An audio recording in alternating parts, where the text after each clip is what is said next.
Temos agora um convidado muito especial. Ele é o palestrante mais requisitado do Brasil atualmente. Historiador e professor da Unicamp. Participa em programas de rádio e televisão nas principais emissoras do país. Com vocês agora, professor Leandro Carnal.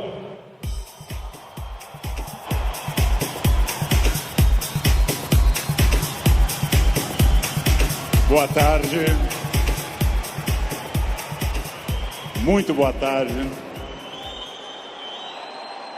Um imenso prazer estar aqui no Rio de Janeiro.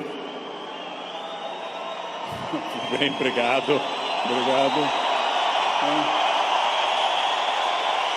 Obrigado. Muito obrigado. Ainda bem que eu não sou tímido. É um imenso prazer estar aqui no Rio de Janeiro, cidade que eu amo tanto. E é um imenso prazer falar sobre o tema que nós vamos falar agora. O tema que nós vamos falar agora, se eu for feliz, e vocês receptivos, como parece que são bastante, se eu for feliz e vocês receptivos, corre o risco, temos a chance de que seja um tema que transforme a vida de vocês. Por quê? Porque eu vou falar naturalmente de autores que eu estudo há 30 anos, eu vou falar das coisas que eu me dedico na universidade, eu vou falar de muitas coisas que vocês encontram nos livros. Mas, minhas senhoras, meus senhores, eu também vou falar das coisas que eu aprendi nesses 54 anos de vida, nesses 35 anos de magistério, e que eu tento transmitir através de livros, vídeos, programas e outras participações. Então, em primeiro lugar, vamos pensar numa pergunta que parece uma pergunta estranha, mas é de longe a pergunta mais importante. Por quê? Porque, obviamente, se num domingo à tarde eu tenho diante de mim esse imenso auditório, se num domingo à tarde eu tenho tanta gente que está aqui, é porque vocês estão dando uma resposta a essa pergunta. Vocês querem ser felizes.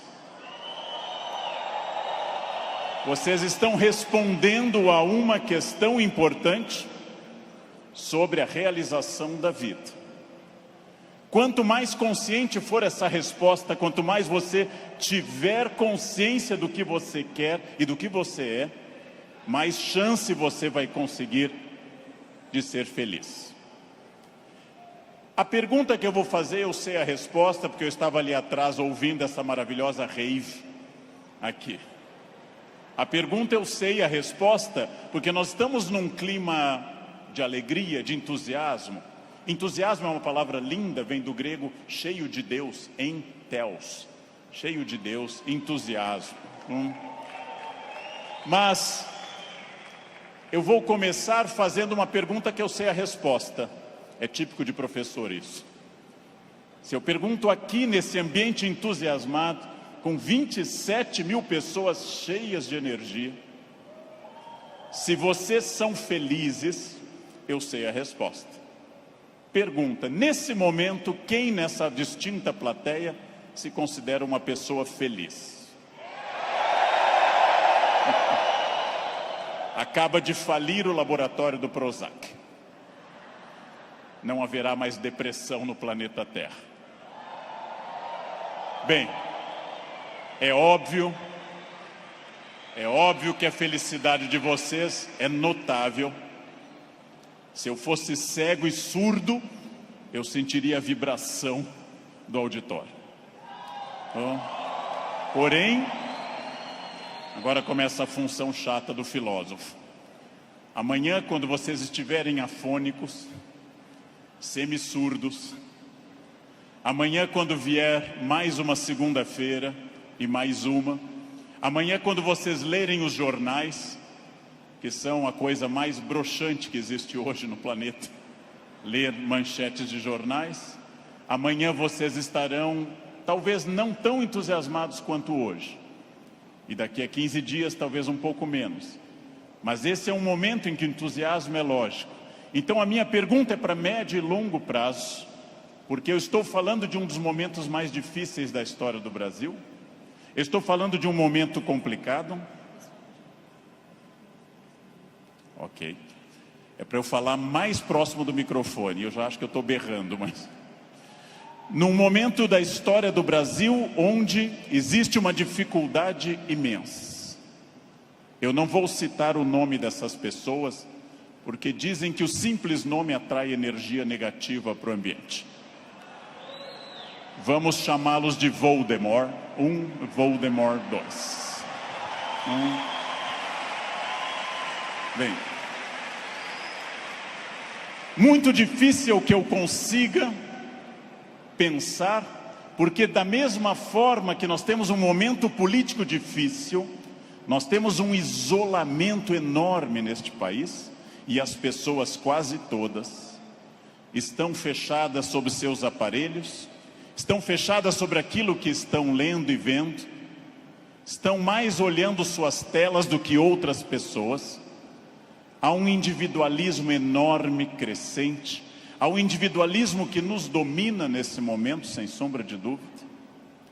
E eu vou traduzir esse individualismo nessa piada.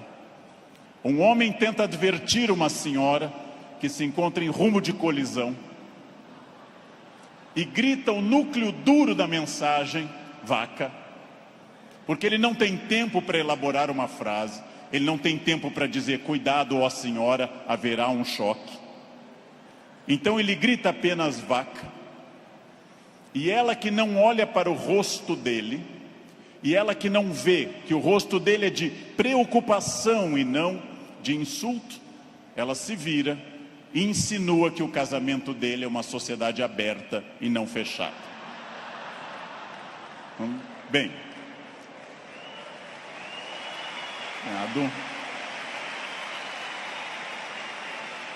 primeiro problema e primeiro conselho que eu dou a vocês, para que vocês reflitam, aceitem ou rejeitem como desejarem. Primeiro conselho importante: olhem para o rosto das pessoas. Olhem para o rosto dos clientes, olhem para o rosto de quem está comprando, porque o rosto humano é um livro poderoso que traduz tudo. O rosto humano lhe diz, eu estou adorando, eu estou detestando, eu estou entediado, eu estou entusiasmado. Comecem a olhar para o rosto, comecem a mandar menos emojis e emoticons pelo celular e comecem mais a olhar para o rosto humano que traduz tudo o que você precisa saber. Chego a sugerir ousadamente que vocês olhem para o rosto das pessoas da própria família, que conversem com maridos e mulheres. Olha a minha ousadia. Que olhem para essas pessoas. Que vocês passem a avaliar valores, emoções, sentimentos. Que vocês passem a pensar claramente em cada indivíduo único. Essa é uma das grandes chaves do sucesso. Eu tinha um erro, eu tinha um defeito como profissional. Há alguns anos eu entrava num grande evento como esse pensando o seguinte: acabei de chegar de Foz do Iguaçu, dei palestra lá, amanhã eu tenho que estar cedo em São Paulo, depois eu vou para a Bahia, depois eu tenho que voltar correndo da Bahia porque eu tenho aula na terça-feira de manhã cedo em Campinas. E eu vivia no compromisso seguinte, eu vivia no momento seguinte. Isso é um defeito. Vivam no momento que vocês estão. Ao entrarem para conversar com alguém, ao tentar uma venda, ao ler um livro, ao namorar, ao conversar com seu filho, ao fazer qualquer coisa importante na sua vida, entre inteiramente naquilo. Não fique pensando o que vem depois. Faça daquela experiência única e que a pessoa que está com você não entenda e não sinta, em hipótese alguma, que ela é um obstáculo ao seu horário, que ela é um obstáculo à sua realização. Entreguem-se a isso.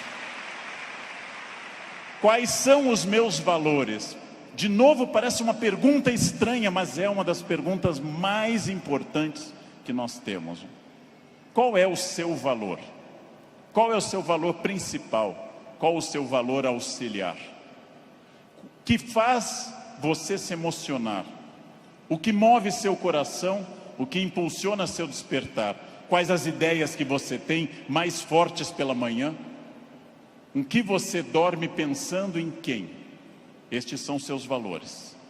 Decidiu que seus valores são família, dinheiro, um equilíbrio entre os dois?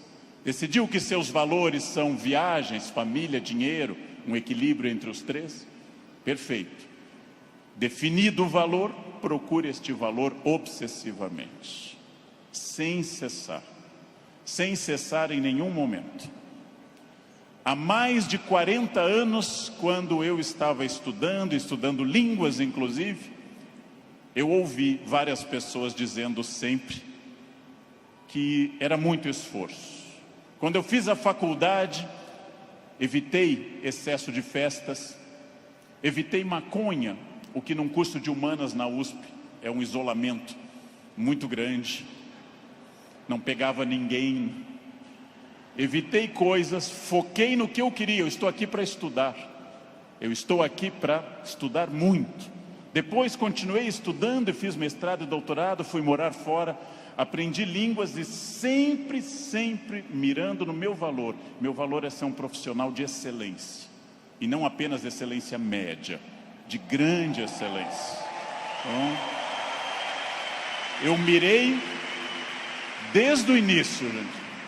Eu mirei na ideia que eu quero ser Alexandre o Grande, não Alexandre o Médio, nem o Pequeno. Não quero ser médio, não quero ser a pessoa legalzinha.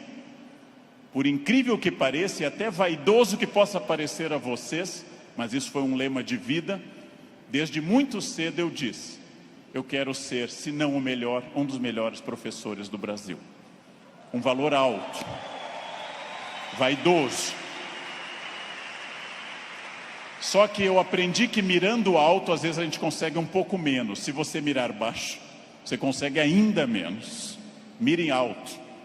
Não tente ser o melhor vendedor do condomínio, é muito pouco. Não tente ser a melhor pessoa da rua, é muito pouco. Mirem alto. Mirem alto e busquem isso. Eu quero ser o melhor vendedor do Brasil. Simplesmente isso. Se alguém acha que não pode, ache os instrumentos para poder. E aí um outro conselho importante. Querem saber quando está dando certo? Querem saber quando o projeto de vida de vocês acertou no valor? São aqueles semi-amigos. Semi-amigo é o inimigo que lhe abraça. Chegam a você e lhe dizem: você tem sorte, não? Nossa, você tem muita sorte. Prestem atenção nessa frase que o tio Leandro vai dizer. Sorte é o nome que o vagabundo dá ao esforço que ele não faz. Então, sorte existe, sim. Eu não controlo tudo. Eu não sou Deus, eu não controlo tudo. Por vezes eu estou em Congonhas, o avião tenta aterrissar e arremete. É para testar a força do esfíncter de vocês. Eu não controlo tudo, mas aquilo que eu controlo, e é bastante, eu sou sócio majoritário da minha existência, e para isso eu preciso de equilíbrio. Equilíbrio é fácil perceber quando está faltando. Se vocês não trabalharem, perderão a família. Se vocês só trabalharem, perderão a família também. Equilíbrio é um diálogo constante. Estou cuidando do meu corpo é funcional, o corpo tem que ser funcional. Eu tenho que sair do sofá sem auxílio de muitas pessoas. Eu tenho que ser capaz de subir uma escada sem tenda de oxigênio. O corpo tem que ser funcional até a idade que ele é funcional. Ou seja, equilíbrio é aquilo que nós estamos em plena crise. Estamos em plena crise. Só que há pessoas neste ano de crise que perderam. Outras se mantiveram e outras prosperaram. Então não é a crise que faz diferença, é a sua reação diante dela. A crise veio para todos os 206 milhões de brasileiros. Há pessoas que afundaram, há pessoas que mantiveram o que tinham, e há pessoas que hoje estão melhores do que estavam há algum tempo. É claro que hoje, no momento da crise, eu vou dar uma pista histórica importante. O que é crise? É quando eu tenho muitas perspectivas diante de mim. Só que a crise é aquilo que separa o amador do profissional. Todo mundo sabe dirigir numa boa estrada em dia de sol. Pouquíssimas pessoas sabem dirigir numa estrada com chuva à noite esburacada. A crise separa quem é bom de quem é ruim, o amador do profissional, de quem veio ao mundo a trabalho ou a passeio. Todo mundo sabe, em situação sem estresse, ser calmo. Poucas pessoas são calmas em situação de estresse. Todo professor é ótimo se a turma for ótima. Poucos professores são bons quando a turma é resistente. Todo mundo pode vender para o cliente fácil. Pouca gente pode vender para o cliente difícil. É o cliente difícil que separa o amador do profissional. O outro não precisa. Importante. Crises passam sempre, sem exceção. Toda crise passa. E aqui já vem a pergunta: onde você quer estar quando essa crise passar? Com quem? Onde você quer estar quando essa crise passar? Eu quero fazer muitas perguntas importantes para nós. Vamos agora testar uma questão importante. Quase todo mundo no Brasil está pessimista. Há um pessimismo dominante. Ótimo. Mais fácil ainda de trabalhar. Por quê? Vamos testar a idade de vocês. Quem lembra dessa personagem, provavelmente tem curso de datilografia. Quem lembra dessa personagem fez prova com um mimeógrafo. Provavelmente teve Orkut. Quem lembra dessa personagem é uma pessoa experiente. Essa hiena, um desenho animado da década de 60 e 70, a hiena Hard ficava dizendo: ó vida, ó céus, ó azar. Ela era pessimista, porém tudo que a hiena dizia que podia dar errado, dava. Ela era pessimista, mas ela acertava. Por isso que eu quero dizer a vocês que o pessimismo pode ter alguns valores. Ele nos dá uma amostra dos riscos. É importante ter um pessimista na equipe, mas no máximo um, apenas um, que é o que uma equipe tolera. Quando alguém chega e diz: nós vamos dobrar o capital, dobrar o número de clientes, nós estaremos mais 30 países até o ano que vem, o pessimista diz: calma, não é tão fácil. Pessimista é importante para levantar problemas, mas agora eu vou mostrar uma imagem daquilo que eu acredito. No barco está a hiena pessimista dizendo: lógico, o continente está longe, a desidratação é certa, há tubarões, essa vela é ridícula, esse remo não vai levar a nada. Ele tem razão, a hiena tem razão. Mas observem uma coisa: o pessimista faz um bom quadro dos problemas, mas não está fazendo, para dizer uma coisa elegante para uma plateia distinta, não está fazendo sêmen algum para mudar isso. Não dá para ser mais direto que isso à tarde, não é? Bem,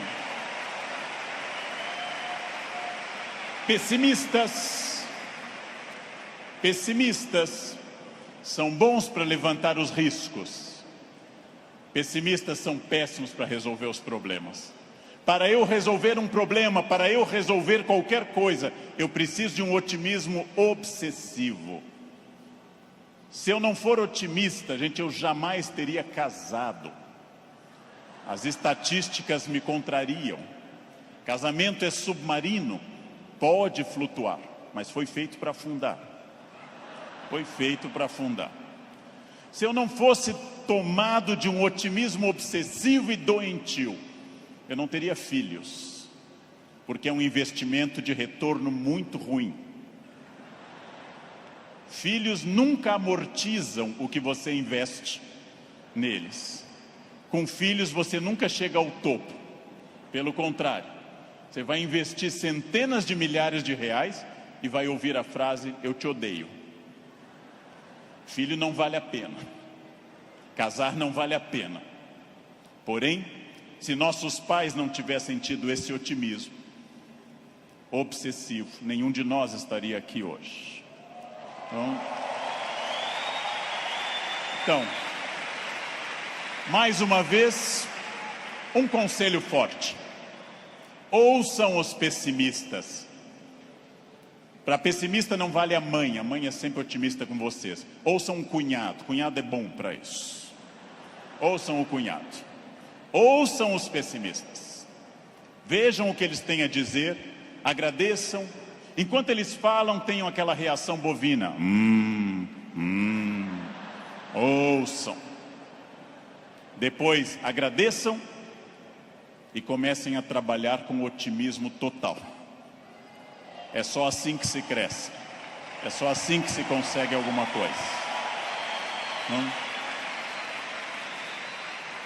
Eu não sei quem governará o Brasil no ano que vem.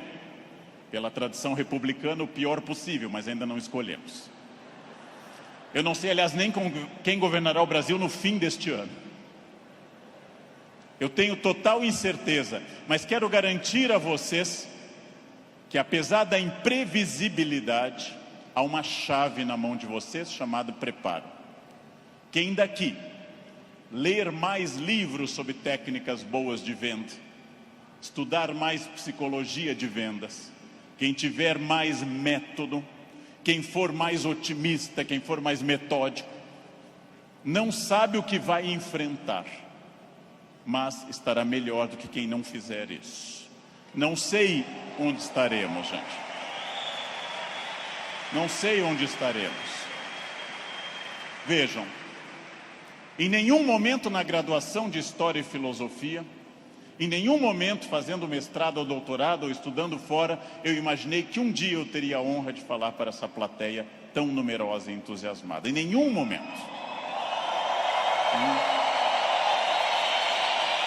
Jamais. E não obstante, ter estudado me trouxe até aqui. Ou seja, essa é a chave. Pergunta óbvia, onde você quer estar o ano que vem? Eu não sei o ano que vem, eu não sei 2018, eu não sei 2027, daqui a 10 anos. O futuro é sempre nebuloso. Gente que há 2, 3 ou 4 anos governava este país e tinha uma renda maior que todo esse auditório junto. Hoje está tendo uma hora de sol em Curitiba. O futuro é sempre oscilante. Porém, vamos transformar essas palavras. Substituamos passado por experiência, o que os trouxe até aqui. O presente, ação, esse encontro aqui na Barra. O futuro é estratégia, o que vai ser gestado nesse dia para o que vem pela frente. Se vocês pensarem em futuro como estratégia, entenderão que sim, o futuro é absolutamente imprevisível. Mas quanto mais estratégia eu tiver, mais eu vou controlá-lo. A chuva vai vir para todos. Quem souber nadar melhor vai sobreviver. Esse é um dado óbvio. Bem, mas eu erro bastante. Eu, Leandro, sou hoje melhor professor, porque já errei bastante. Eu, Leandro, erro. Errar é humano. Lembrem que no nosso mito fundacional, judaico-cristão, a primeira empresa do mundo chamou-se Éden, e o proprietário selecionou 2 funcionários, dali mesmo, não fez seleção externa, criou ali dentro do Éden mesmo. Deu apenas uma regra, fez uma semana de compliance e deu apenas uma regra. Só não pode comer uma fruta, o resto tudo pode. Foram lá e comeram. Foram demitidos por justa causa. Foram para o mundo, tiveram 2 filhos. Um matou o outro, Caim matou Abel. Primeira família do mundo, a mais próxima de Deus. 2 infratores, um assassino e um cadáver. Essa é a primeira família do mundo. Uma família que tinha tudo para dar certo, gente. Não tinha sogra, não tinha nora e não tinha genro. Uma família perfeita. E deu errado. Pergunta: nós somos filhos deles. Errar é humano. Significa que todos que estão aqui, com exceção dos mentirosos, já erraram. Só os mentirosos nunca erraram, porque são mentirosos e dizem que nunca erraram. Faz uma coisa que eu treino há mais de 50 anos diariamente. Eu treino andar. Faz mais de 50 anos que eu treino diariamente e eu tropeço. Erro é um recado. Erro é um recado enviado para dizer que você pode mudar de estratégia, tem que aprender, tem que ter cuidado. Erro é fundamental. Errou, não conseguiu, não atingiu meta, falhou, ótimo. Se você aprender, você será melhor. Senão será só um chorão. Aprenda. Aprenda com o erro, gente. Aprenda com o erro. Erro lhe tira da zona de conforto. O que é a zona de conforto? É aquilo que me deixa satisfeito, feliz. Zona de conforto é aquilo que estraga o meu desafio. Ostra feliz, diz Rubem Alves, ostra feliz não desenvolve pérola. A pérola é a resposta da ostra a isso. Por que a ostra faz uma pérola? Porque um grão de areia a incomoda e ela reveste com madrepérola. Sem isso a ostra não produziria pérola. Zona de conforto é aquilo que lhe deixa repetindo. Eu caso, e caso como todo mundo com entusiasmo, querendo cuidar muito, fazendo muito afago e afeto, e vou ficando mais confortável no casamento, passo a ficar mais tempo no sofá, passo a usar moletom, passo a beijar minha esposa na testa, sinal claro de declínio erótico. Passo a chamar minha esposa de mãe, que é para não ter nada sexual mais, porque com a mãe ninguém tem nada. Perco a atenção na roupa de baixo, e ela, ao invés daquelas lingeries lindas, de seda e renda, vermelha e preta, passa a usar bege, de algodão, lavadas com sabonete no box, dia após dia. E assim os dias vão se sucedendo e finalmente chegamos ao ponto mais baixo da relação. Os dois passam a usar croque. Acabou. Acabou, gente. Não há sexo com croque, jamais. Bem, salvo se alguém aqui está de croque, é exceção do que eu estou dizendo. Fica muito bem em você. Fica muito bem. O que acontece com a zona de conforto? Eu passo a não querer fazer mais coisas certas nem com entusiasmo. Eu passo a achar que está bom estar no aquário lotado porque é conhecido. E eu não busco um aquário mais desafiador e maior. Tudo o que te agrada te engana.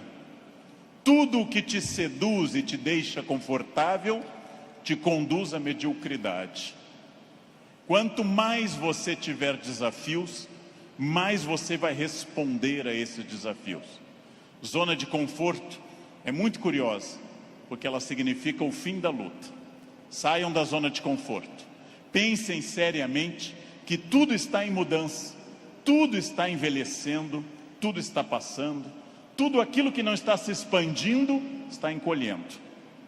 Tudo aquilo que não está melhorando está piorando. Isso é a realidade do mundo. Se você não mudar o seu negócio, alguém mais jovem e mais dinâmico vai mudar. Nesse momento, alguém está tendo uma ideia de vendas melhor que a sua. Isto significa que quem se dedica a ser um profissional precisa permanentemente levar em conta essa frase: mudar é difícil, me ensinaram os norte-americanos. Mudar é difícil, não mudar é fatal. Mudar é difícil, não mudar é fatal. Isso é fundamental. Tem duas opções: enfrentar a mudança, enfrentar o desafio e pensar: esse ano eu consegui isso, que bom, e agora? Ah, mas eu já falo inglês. Ótimo. Qual o passo seguinte? Eu já consegui a minha casa, perfeito. Era esse o seu objetivo material? Qual é o passo seguinte nos outros objetivos? Não mudar é fatal. Protagonismo é quando eu entendo que a minha vida não mudou por causa dos astros. Não mudou porque Mercúrio estava retrógrado. Não mudou porque Saturno está sob meu signo. Mudou porque eu agi. Mudou porque eu fiz alguma coisa. Protagonismo é isso. Não é fácil tomar essa decisão. Não é fácil olhar além do horizonte e perder essa ação reativa de quem simplesmente acha está faltando isso, está faltando aquilo. Não é fácil. Não é fácil essa transformação. A visão além do horizonte pressupõe racionalidade, pressupõe previsão.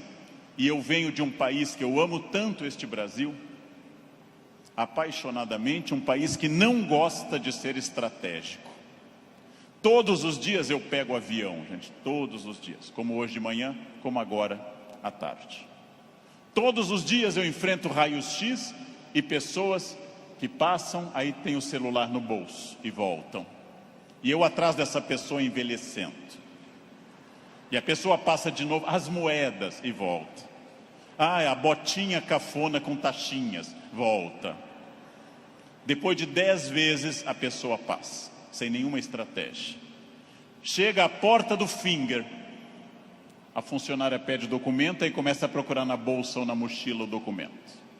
Naquele momento, o meu já está em ângulo para mostrar para o funcionário.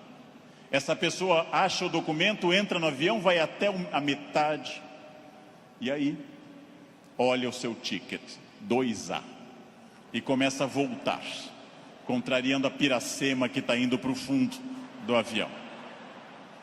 Estratégia é a capacidade de se antecipar à necessidade. Estratégia é estar pensando o seguinte: está dando certo a minha estratégia nesse momento? Ótimo. Está dando certo, já é passado. O que eu vou fazer no futuro? O que eu vou fazer para transformar isso? Racionalidade estratégica. Não existe destino. Eu sou das pessoas que compartilham da ideia que não existe destino. Existem acidentes para todos. O que eu faço com esse acidente me define. Leandro, você fala bem porque você é de Aquário. Eu sou de Aquário. Aquário é ar. Pessoas de ar falam bastante. Gêmeos também. Você é muito ciumenta, mulher, porque você é de Escorpião. Escorpião é tomado pelos ciúmes. Mas que marido exemplar? É Câncer. Câncer é água. Chora até a inauguração do supermercado. Mas que chefe autoritário? Áries. Ele é de Áries. É muito autoritário. Que secretária organizada? Virgem. Virginianos têm toque com ordem. Muito bem, isso é pensamento mágico. Sabe o que é pensamento mágico? Acreditar que a minha vida é determinada por uma constelação na hora do nascimento. Sabem o que é vaidade, que também atrapalha? É ficar pensando agora, por que ele não falou do meu signo até agora? Isso é vaidade.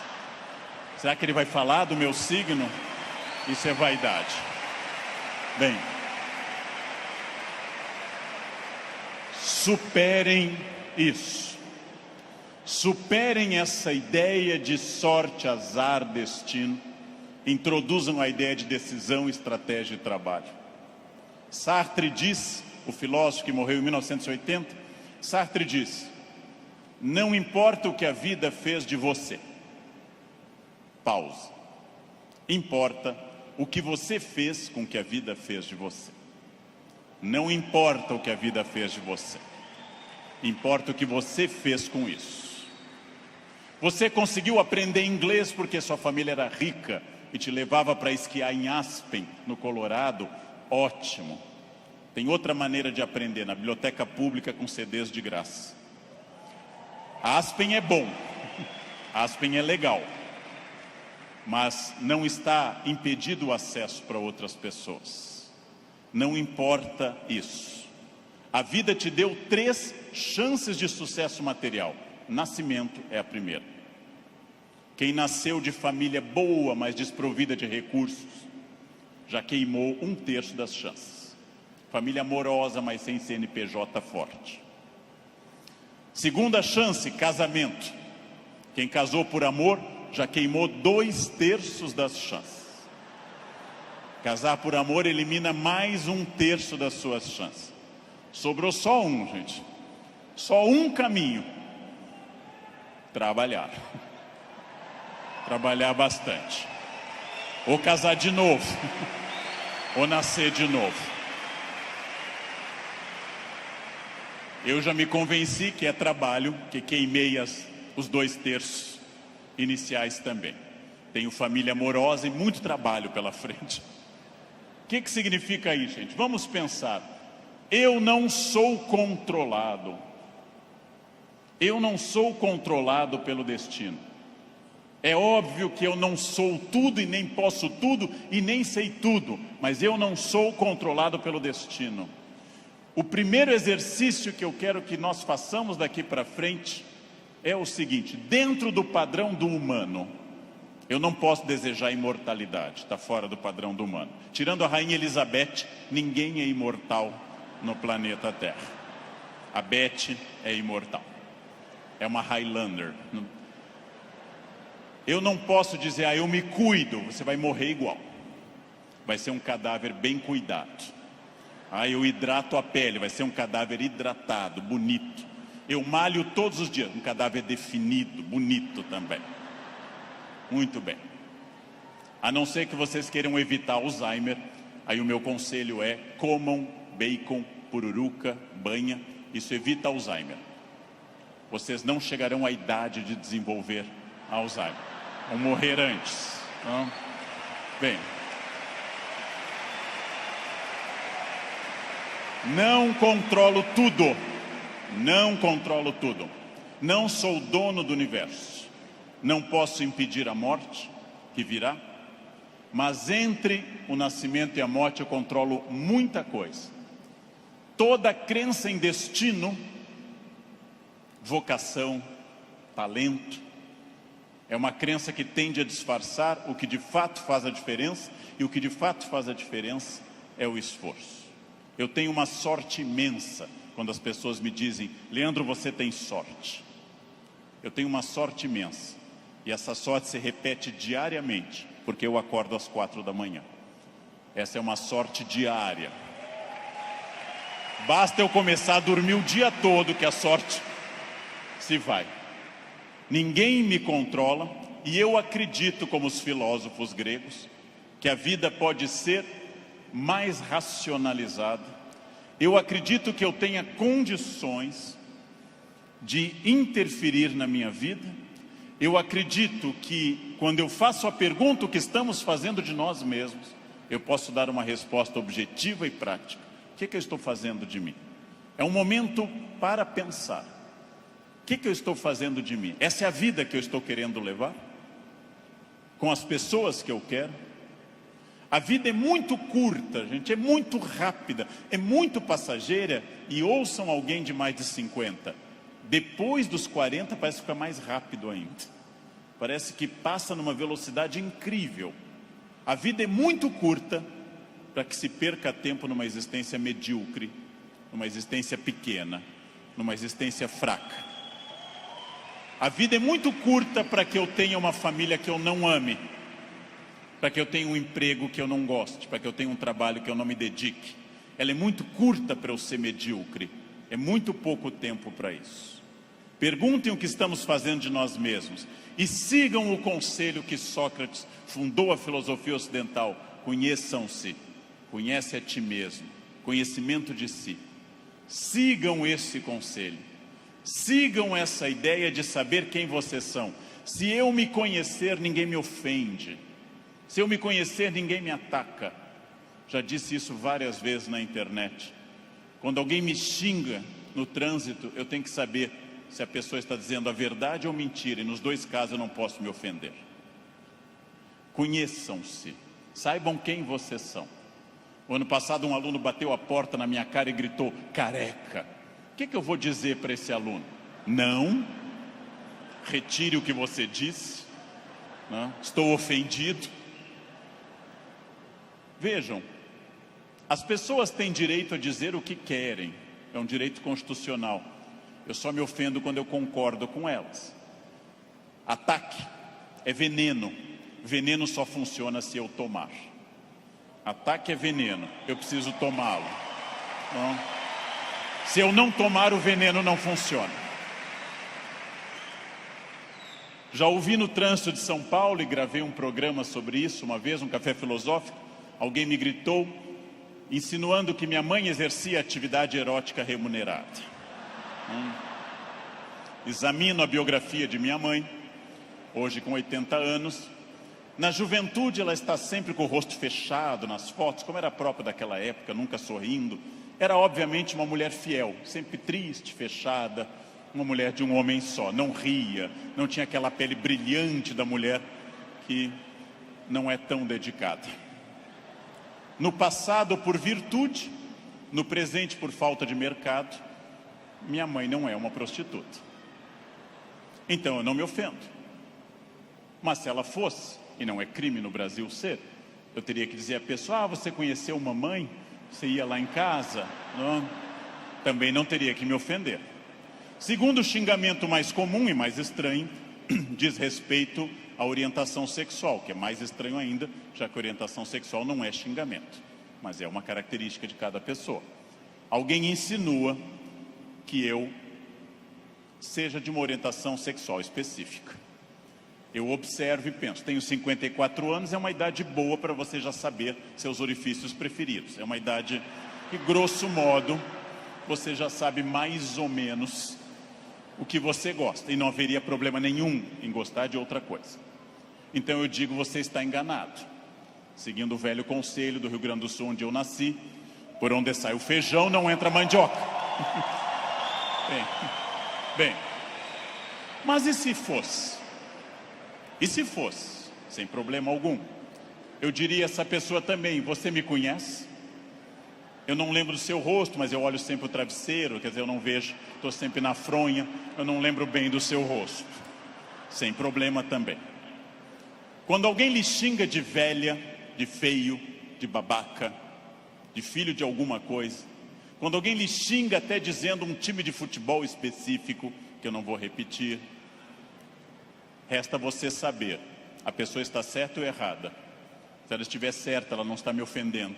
Se ela estiver errada, está me ofendendo. A vida é muito curta para que eu perca tempo com babacas cheios de ódio. A vida é muito curta para isso, né? É muito curta. Evitem esse problema. Quem se conhece não se olha como Superman, e na verdade é o pateta. Quem se conhece sabe dos seus limites e explora esses limites ao máximo. Quem se conhece sabe, talvez eu não tenha vindo ao mundo tão bonito, talvez eu não tenha vindo ao mundo tão alto, tão rico, tão hábil em línguas. Eu posso fazer muito com isso, muito. Posso esticar esses limites ao máximo. É fundamental conhecer-se.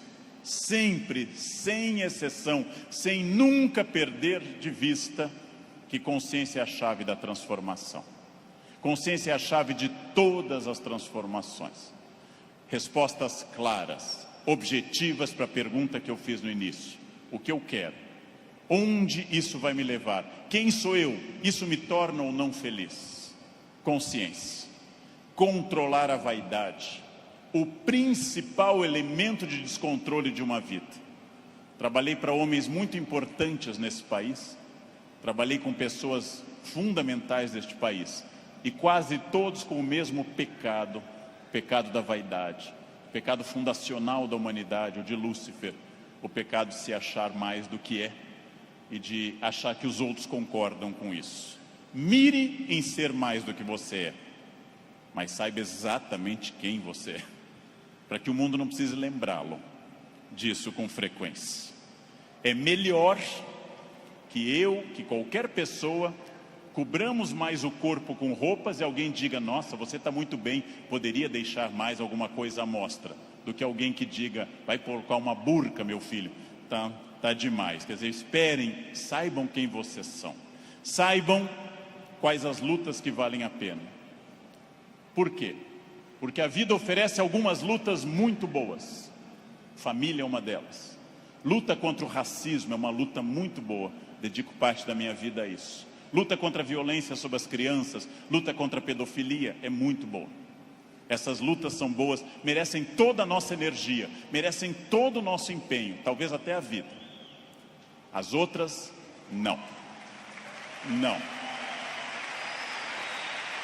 Escolham a luta, gente. Escolham as lutas. Não é boa luta o trânsito.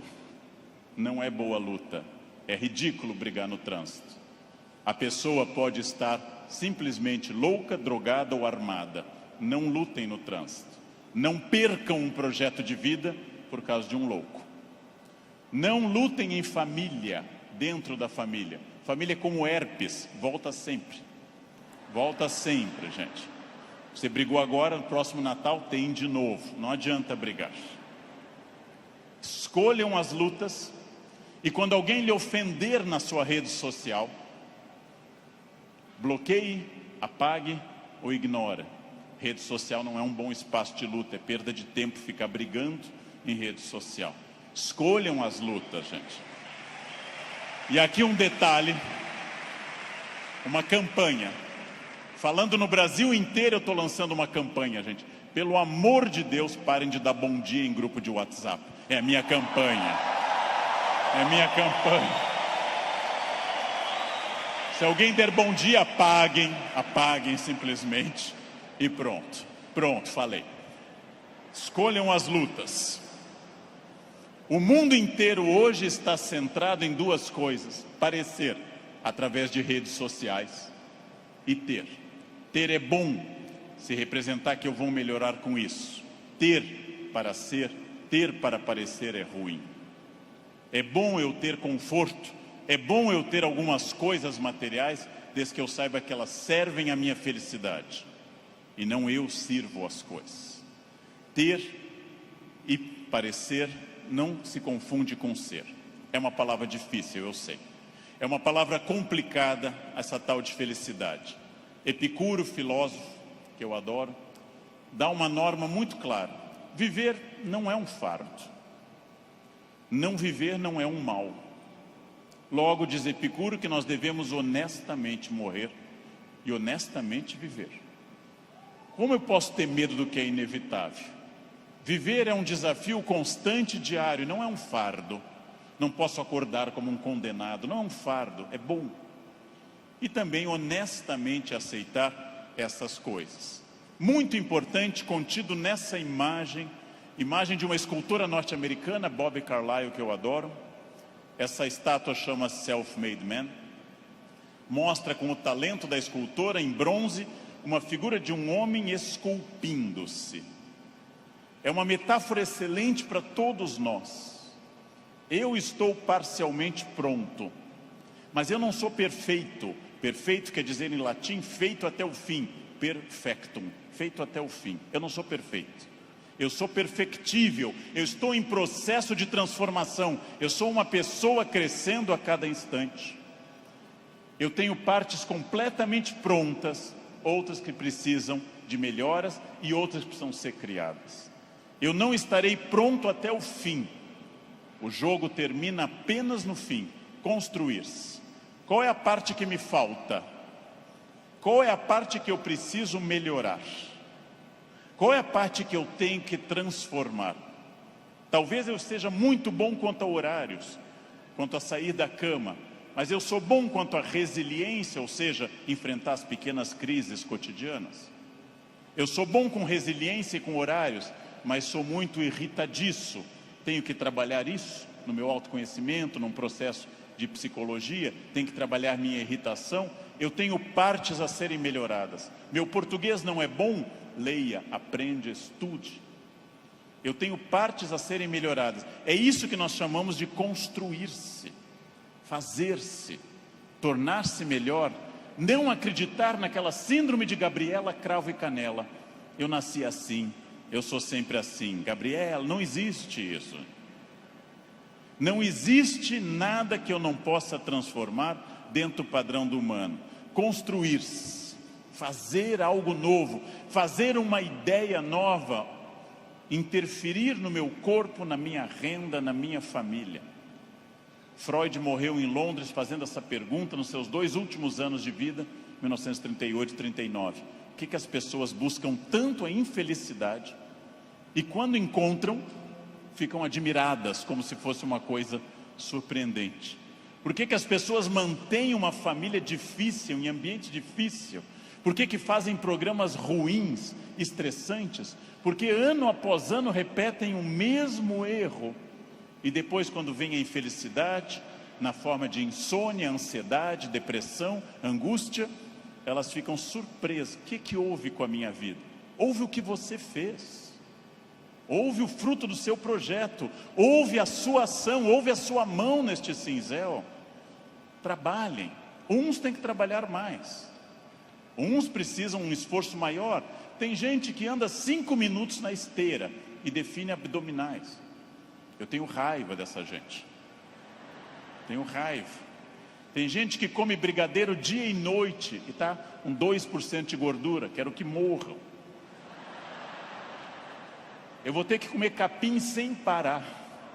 Vou ter que correr daqui até o Recreio dos Bandeirantes e voltar fazendo num pé só para perder 100 gramas em 2 meses. Não é fácil. E devo dizer a vocês, vai piorando com o tempo. Não é fácil, mas é possível para todo mundo. É possível para todo mundo. Esculpam-se. Criem-se. Façam algo assim. Sejam alguém diferente. Façam algo que transforme a sua vida. Parem de ficar na estrada lamentando o que teria sido. Tirem o futuro do pretérito da cabeça de vocês. O que teria sido não tem importância. Só tem importância o que é e o que será. O presente e o futuro. Só. Ah, se eu tivesse feito isso. É irrelevante o futuro do pretérito no projeto de vida. Condicional em inglês. Não existe isso. Não pensem em nada que não seja fruto dessa ação. É isso que eu tenho perseguido sistematicamente nos últimos anos. Aquilo que eu quero, as metas que eu desejo, o mundo que eu quero ver, seguindo o conselho do grande Mahatma Gandhi, líder da Índia, seja você o mundo que você deseja ver, ou seja, anuncie em você o mundo que você deseja ver. Como eu quero um mundo mais ecológico, eu vou reciclar lixo em casa. Como eu quero um mundo mais humano e mais educado, eu serei mais humano. Como eu quero um trânsito mais cidadão, eu serei um melhor motorista. Como eu quero combater a violência entre as pessoas, eu serei menos violento. Eu sou a transformação que eu quero ver no mundo. Parem de se espelhar no mundo, construam essas coisas, digam a si mesmos onde querem estar, com quem, com qual corpo, com qual renda, em qual casa. E persigam esse objetivo. Persigam esse objetivo. Pronto. Simples.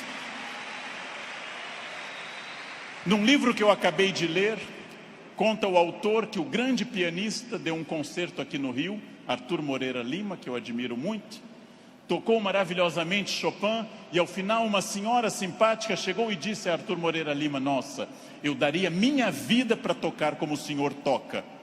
Ele respondeu: eu dei a minha. Essa é a chave. Eu dei a minha. Eu dei a minha vida significa eu fiz todo o esforço para isso. De novo a pergunta com a qual eu iniciei essa fala. Você é feliz? Esse grupo respondeu com entusiasmo que era feliz. Perfeito. A gente sabe que talvez, uma ou outra pessoa aqui, 2 ou 3, talvez não sejam tão felizes, mas levantaram a mão porque ficava chato. Talvez. Mas a próxima pergunta é muito importante também. Se há algo que me incomoda, em qualquer campo, se há algo que me perturba, se há algo que me tira o sono, se há algo que eu poderia melhorar, se eu quero um outro modelo, o que pode ser feito a partir de hoje para mudar esses pontos complicados? Em janeiro eu me reuni com os meus alunos E um deles me disse: depois do carnaval eu vou estudar francês. E eu disse: você vai desfilar? Você é destaque em alguma escola? Você vai trabalhar na escola do samba, na cidade do samba? Não, então começa essa noite, e não depois do carnaval. Essa noite. Não depois do carnaval. Segunda-feira eu vou perder peso. Não. Hoje. Vão a pé para casa. Começa hoje. Eu preciso ir até São Paulo a pé essa semana. Vocês não podem pensar nisso para depois. Eu tenho um assistente que, vendo tudo que eu faço para o Natal em família, eu gosto muito da festa de Natal, sou um fascinado pelo Natal, adoro festa de Natal. Ele disse: nossa, como eu gostaria que o Natal fosse assim lá em casa. E eu perguntei: e o que você acha que acontece para ser assim na minha casa? Anjos descem dia 24 e trazem a ceia e as atrações prontas, ou você me vê desde outubro no telefone indo atrás disso? O Natal será o que você quiser que ele seja. Será o que você quiser que ele seja. Se o seu Natal é depressivo, se o seu Natal é aquele que toca Jingle Bells e você chora, se o seu Natal é depressivo, é uma escolha sua, respeitável. Você gosta de Natal assim. Se o seu Natal é alegre, é uma escolha sua. Isto vale para tudo que vocês decidirem. O que pode ser feito para mudar os pontos complicados? Onde eu posso transformar quem eu quero ser daqui para frente? Eu digo isso sabendo que é fácil dizer e é complicado fazer. E o que eu ganho se eu for estratégico, consciente? O que eu ganho se eu tiver autoconhecimento? Estou recapitulando o que eu falei. E o que eu ganho se eu fizer as perguntas certas e me esforçar para atingir esse objetivo? A resposta disso é óbvia, é a vida plena. O que é uma vida plena? É a vida que eu controlo de acordo com a minha felicidade. Pessoas não plenas são aquelas que dizem que são levadas. Não dei sorte. Tentei, mas foi assim. Minha família não é uma família de sucesso. Eu tentei, mas não era o que eu queria. Não, você não tentou suficientemente. Acontece que para conduzir a uma conclusão tem uma coisa terrível. O fracasso é uma das coisas mais confortáveis que a espécie humana inventou. O fracasso é agradável, me tira toda a responsabilidade. Não dei certo, fui à falência, adquiri um vício, eu bebo até cair. O fracasso é super confortável, porque ele me faz parar de lutar. No momento que eu paro de lutar, eu me sinto tranquilo. O fracasso é um quarto confortável, o sucesso é um quarto desafiador. O fracasso é uma coisa que agrada a maioria das pessoas, por incrível que pareça. Por isso tanta gente gosta do fracasso. Por isso tanta gente fica no fracasso. Por isso que tanta gente leva um casamento ruim 30 anos. Fica num emprego ruim 30 anos. Não faz uma coisa certa uma década inteira e pensando, não deu. Porque isso é confortável. É confortável. E aí volto à pergunta que eu fiz aos senhores desde o início. Volto a essa pergunta fundamental. De fato, o que eu quero? Quem eu sou? Onde eu quero chegar? Com quem eu quero chegar? Quais são meus objetivos? Se eu tiver consciência profunda, eu transformo por completo. Então, a primeira pergunta vocês já deram a resposta. E deram a resposta antes de ouvir o que eu tinha para falar. Todos aqui são felizes. Ótimo. Perfeito. A segunda pergunta é mais complicada.